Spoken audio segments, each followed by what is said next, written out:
경기도 안산에는 섬감도라는 조그만 섬이 있습니다. 지금은 대부도와 같이 육지로 연결된 도로가 있어 배를 타지 않아도 갈 수 있습니다.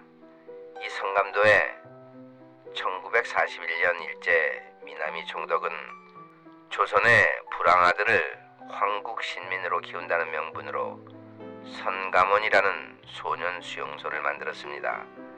이 수용소에는 폭행이나 절도죄 등의 경범죄로부터 항일운동이나 정치범 등을 강제 수용하였으며 그중 많은 소년들은 이유도 모르며 잡혀와 수용되었습니다.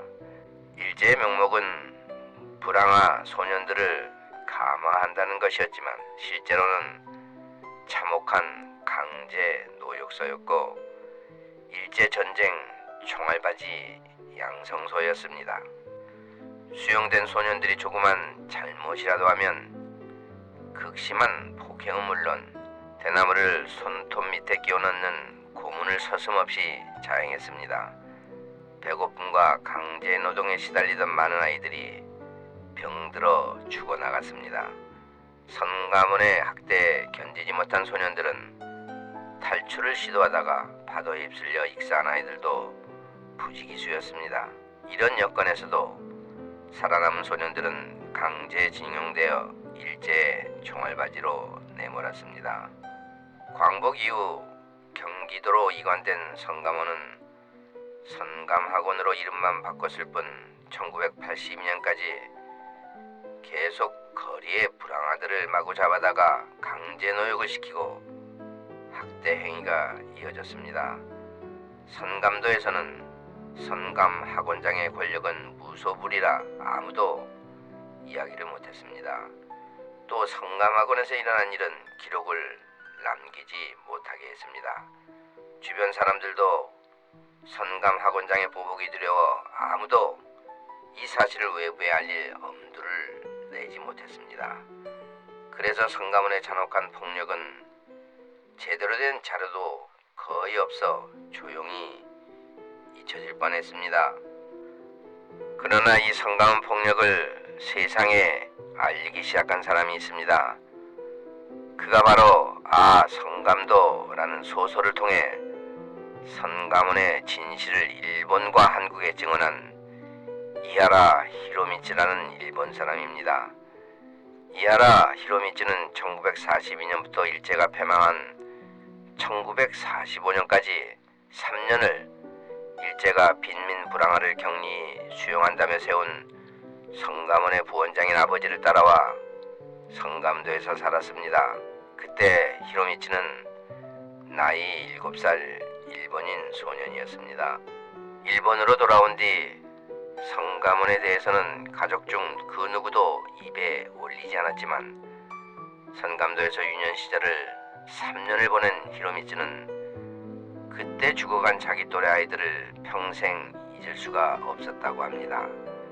선감도에서 바다를 헤엄쳐 도망가려다 익사해 숨진 죽음들과 파리떼와 쥐들이 들끓었던 수용소, 헐벗고 굶주린 아이들의 참상이 항시 그의 뇌리를 떠나지 않았다고 합니다. 선감도에 살 때는 나라 잃은 아이들에 대해 불쌍하다는 마음이 없었지만 일제 패망 뒤 일본으로 돌아온 히로미츠는 일본인인데도 불구하고 조선에서 몇 년 살았다는 이유로 이지매를 심하게 당했다고 합니다. 그런 억울한 일을 당하면서 선감원에 끌려온 아이들은 얼마나 힘들고 억울했을까 하는 생각이 들기 시작했다고 합니다. 선감원에는 병에 걸린 아이들을 별도로 수용한 곳이 있었는데 그가 말을 걸어도 아무도 대꾸도 안 하고 멀뚱거리며 쳐다보던 마르고 눈만 큰 아이들이 이상하게만 여겨졌다고 했습니다. 그런데 그 아이들이 일본말을 못해서 답을 하지 못했으리라는 것을 깨닫기까지도 사실 오랜 세월이 걸렸다고 합니다. 히로미츠는 일본에서 트럭 운전기사나 작가 등으로 일하면서도 어떻게든 그가 유년 시절 목격했던 선감원의 참혹했던 진실을 세상에 알려야겠다는 생각을 떨칠 수 없었다고 합니다. 그래서 1980년부터 50여 차례 한국을 찾아 성가문의 관련 자료를 찾아다녔습니다. 그러던 중 정진각 역사학자와 진실찾기에 힘을 보태면서 진상규명운동으로 확대되기 시작했습니다. 이를 계기로 성가문에서 죽었거나 수용된 아이들 현황과 성감학원 진실찾기에 탄력이 붙기 시작했습니다. 히로미스는 일제가 저지른 성가문의 만행과 진실을 파헤치고 일제의 잘못을 알리는 소설을 발간하고 일본에서 성감도에서 자행된 일제의 만행에 대한 강연을 수십 차례 열었습니다. 그런 글을 일본 극우 단체들은 매국노라고 욕설을 퍼붓는 것은 물론 목숨을 위협하기도 했다고 합니다. 그러나 이하라 히로미스는 말합니다. 일본인은 역사적으로 한국인들에게 고통을 줬으니 이를 반성해야 한다. 1965년 한일협정으로 모든 것을 결산했다고 말하는 일본 정부의 생각은 잘못된 것이다. 저항할 수 없었던 아이들을 대상으로 강제 수용을 했다는 것이 더욱더 잘못이다. 인도적으로 일어나서는 안 되는 일이었다는 생각 때문에 반드시 이에 대해 글을 써서 세상에 알려야 한다는 사명감 같은 의식에 사로잡혀 평생을 살았다. 성가문에 대해 글을 쓰지 않으면 더 이상 나는 세상에 살 수 없을 것 같았다. 이하라 히로미스는 1996년엔 최초로 억울하게 죽은 성가문 수용생을 위한 위령제를 성가문 공동묘지에서 지냈고 2014년에는 성가문 본관터에 위령비를 세우기도 했습니다.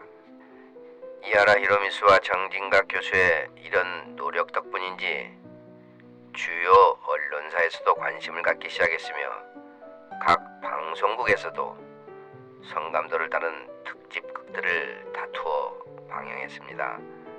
2022년 진실화해위원회는 지난날 성감학원의 인권유린을 국가인권침해 사건으로 규정하고 140명 이상이 안매장됐다는 증언을 토대로 시범 발굴도 진행했습니다. 이런 공로로 이하라 히로미즈는 2022년 불교인권위원회로부터 불교인권상을 수상했습니다. 진실을 알리는 이런 분들 존경받아 마땅합니다. 이하라 히로미스님과 정진각 교수님께 큰 박수 보내드립니다. 들어주셔서 고맙습니다.